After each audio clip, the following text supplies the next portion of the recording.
భాషలో ఒకసారి చెప్పింది అది లింగం లేని వారికి, రెండవది అది మనం ఎక్విజేషన్లో తీసుకున్నాం అని రెండవది. పూలింగ్లో అసలు ఎవరిదా ఇల్లు?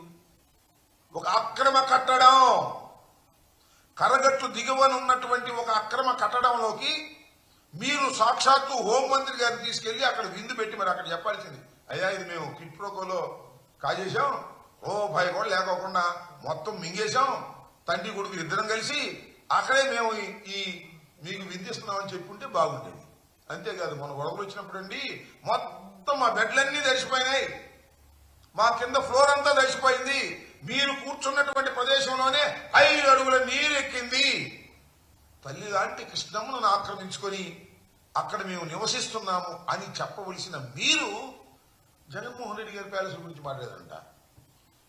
అది గుర్తొస్తుంది, మొన్న నాకు ఆయన పేరేంటి, చంద్రబాబు నాయుడు గారు అబ్బాయి లోకేష్ అడుగుతున్నారు, ఏమండి మీరు విశాఖపట్నంలో కట్టినటువంటి బిల్డింగ్ని ఏం చేస్తారు మీరు అని అడిగితే, ఏం చేయాలో మాకు అర్థం కాలేదు అన్నాడు. ప్రభుత్వ స్థలాల్లో ప్రభుత్వంతో కట్టించినటువంటి భూముల్ని కాదు బంగళాలని ఏం చేయాలో అర్థం కావట్లేదంట. నాకు సామెత గుర్తొచ్చింది, మోటోడికి ముగింపు ఇస్తే ఏం చేశాడు అట్లా ఉంది వారం. ఒక అద్భుతమైనటువంటి కట్టడాన్ని, ప్రభుత్వ కట్టడాన్ని జగన్మోహన్ రెడ్డి గారు నిర్మించి ప్రభుత్వానికి ఇస్తే ఆ కట్టడాన్ని ఏం చేసుకోవాలో అర్థం కానటువంటి దౌర్భాగ్యమైనటువంటి పరిస్థితుల్లో మీరుండి జగన్మోహన్ రెడ్డి గారి మీద బురద జల్లుతున్నారు. జగన్మోహన్ రెడ్డి గారి నివాసం అంటది, జగన్మోహన్ రెడ్డి గారి నివాసం ఇది ఇక్కడ తాడేపల్లిలో, హైదరాబాద్ లో కూడా ఉంది, బెంగళూరులో కూడా ఉంది. దానికంటే 50 గదులంట 100 గదులంట ఏదో కథలు ఉన్నాయి కదా అని చెప్పి పత్రికలు మీ ఇష్టం వచ్చి రాసేసుకుంటున్నారు. మీకు చెప్పాల్సింది అది కాదు, అయ్యా మాకు హైదరాబాద్ లో ఇల్లు ఉంది. ఎవరికన్నా చూపించారు హైదరాబాద్ ఇల్లు? ఇంతవరకు చంద్రబాబు నాయుడు గారు ఇల్లు కట్టుకున్న ఇల్లు హైదరాబాద్ ఎవరికైనా చూపించారా? జగన్మోహన్ రెడ్డి గారు తాడేపల్లిలో ఇల్లు కట్టుకున్నారు, వస్తున్నారు జనం తండోపు తండాలుగా వస్తున్నారు వెళ్తున్నారు. ఇవాళే కాదు, ప్రారంభించిన రోజు కూడా వందలాది మంది కార్యకర్తలను పిలిచి ఇక్కడ ప్రారంభోత్సవం చేశాం. ఏమండి చంద్రబాబు నాయుడు గారు హైదరాబాద్ లో మీరు ఇల్లు కట్టుకున్నారు కదా, ఎవరికన్నా భోజనం పెట్టారండి హైదరాబాద్ లో ఇంటికి పిలిచి? అసలు హైదరాబాద్ ఇల్లు ఏంటో చూపించారా? హైదరాబాద్ లో ఎంత విలాసవంతమైనటువంటి రాష్ట్రమైనటువంటి ఇల్లు కట్టుకుని మీరు దాన్ని ఇవాళ జగన్మోహన్ రెడ్డి గారిని విమర్శిస్తున్నారు. జగన్మోహన్ రెడ్డి గారు ఎక్కడా కూడా క్విట్ ప్రోకోలో ఇల్లు తీసుకోలేదని మనం చేస్తున్నా. జగన్మోహన్ రెడ్డి గారు తాతగారి దగ్గర నుంచి ఆస్తులున్నాయి, వారు చక్కని ఇల్లు కట్టుకునేటువంటి లక్షణం వారికి ఉంది. హైదరాబాద్ లో ఇల్లుంది, బెంగళూరులో ఇల్లుంది, ఇవన్నీ ఉన్నమాట వాస్తవం. ఏమో రహస్యం ఏమన్నాను, ఏదో మీరు కాజేసినట్టుగా మీరు మాట్లాడేటువంటి పరిస్థితులు చేస్తున్నారు. చివరికి ఒక అక్రమ నిర్మాణంలో నివసిస్తున్నటువంటి నారా చంద్రబాబు నాయుడు గారు ఈ విధంగా మాట్లాడడం సరైనటువంటి పద్ధతి కాదు.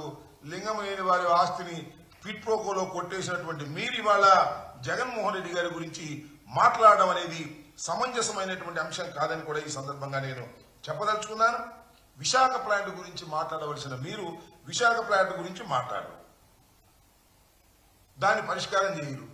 పరిష్కారం చేయకుండా సమస్యలన్నీ కూడా పక్కన పేరుకుపోయి ఇవాళ మీరు బాతాకానీగా కబుర్లు మాట్లాడుకున్నట్టుగా మీకున్నటువంటి పత్రికల్లో పెద్ద పెద్ద హెడ్డింగ్లు పెట్టి ఆ హెడ్డింగ్లో మీరు రాసుకునేటువంటి పరిస్థితికి మీరు దిగజారిపోయి వాళ్ళ రాజకీయాలు చేస్తున్నారు. హోంమంత్రి వస్తే సమస్యల పరిష్కారానికి ప్రయత్నం చేయకోకుండా జగన్మోహన్ రెడ్డి గారి మీద బురదలేటటువంటి కార్యక్రమాలు చేస్తున్నారు. మాకు ఉన్న సమాచారాన్ని మాకు ఉన్నాయి, మీకే కాదు మాకు సమాచారాలు ఉంటాయి. ఆయన ప్రెస్ మీట్ పెట్టి మాట్లాడాలా, మీరు ఏం మాట్లాడారో మాకు కూడా తెలుసు, మాకు సమాచారం ఉంది. ఏం మాట్లాడారు మీకు తెలుసు కదా. పవన్ కళ్యాణ్ గారిని ఉప ముఖ్యమంత్రిగా చేయమని బీజేపీ కోరింది, అమిత్ షా గారు కోరారు. దాని మీద మీరు గత్యంతరం లేని పరిస్థితుల్లో ఉప ముఖ్యమంత్రిగా పవన్ కళ్యాణ్ గారిని పెట్టారు. ఇవాళ మీరేం చేస్తున్నారు? ఉప ముఖ్యమంత్రిగానంట పవన్ కళ్యాణ్ గారు ఒక పక్కన ఉంటే రెండో పక్కన ఆయన కుమారుని తెచ్చుకోవాలనే ప్రయత్నం చేస్తున్నారు. మీ ఇష్టం తెచ్చుకొని మాకేం అభ్యంతరం లేదు, కూటమి ప్రభుత్వం కదా, మీరు తెచ్చుకోవచ్చు. మీరు ఎవరినైనా తెచ్చుకున్నారు ఆయన మంత్రిగా, మీరు ఎవరినైనా తెచ్చుకున్నారు ఆయన మంగళగిరికి. దీన్ని అమిత్ షా గారిని మీరు అడిగారంట. అమిత్ షా గారు ఏ మాట చెప్పాడో మాకు తెలుసు. ఏం మాట చెప్పాడు? ఏమండి చంద్రబాబు నాయుడు గారు, మీ ఓడిని కాస్త కంట్రోల్లో ఉండమనయ్యా, ఎక్కడ పడితే అక్కడ ఏళ్లు పెడుతున్నాడు, ప్రభుత్వానికి చెడ్డ పేరు వస్తుంది, ఉప ముఖ్యమంత్రి లేదు ముఖ్యమంత్రి లేదు, కాస్త ఆగండి, మీ స్పీడ్ తగ్గించండి, మీ అబ్బాయి స్పీడ్ తగ్గించండి, మీ అబ్బాయి ఎక్కడ పడితే అక్కడ వసూలు కార్యక్రమాల్లో నిమగ్నమైపోయి ఉన్నాడు, కాస్త జాగ్రత్త చేసుకో నాయనా అని ఒక మంచి సలహా ఇచ్చాడంట. ఆ సలహాని బయటకు రాకోకుండా మీరు ఇవాళ ఇలాంటి పుంఖాలు కథలు జగన్మోహన్ రెడ్డి గారి నివాసాల మీద వాటి మీద వీటి మీద రాసేటటువంటి ప్రయత్నం చేయడం అనేది ఒక దిగజారిపోయినటువంటి వ్యవహారాలు మీరు చేస్తున్నారు. ఈ వ్యవహారాలను కట్టిపెట్టి వాస్తవాలను ప్రజలకు అర్థమయ్యే విధంగా మీరు చేస్తే బాగుంటుందని కూడా మనవి చేస్తున్నారు. జగన్మోహన్ రెడ్డి గారికి 50 బెడ్రూమ్లు ఉన్నాయి, 60 బెడ్రూమ్లు ఉన్నాయి, ఎన్ని పాత చింతకాయ పచ్చడిలో కథలన్నీ కూడా ఇవాళ మళ్ళా వండి వాచేటటువంటి ప్రయత్నం మీరు చేస్తున్నారు.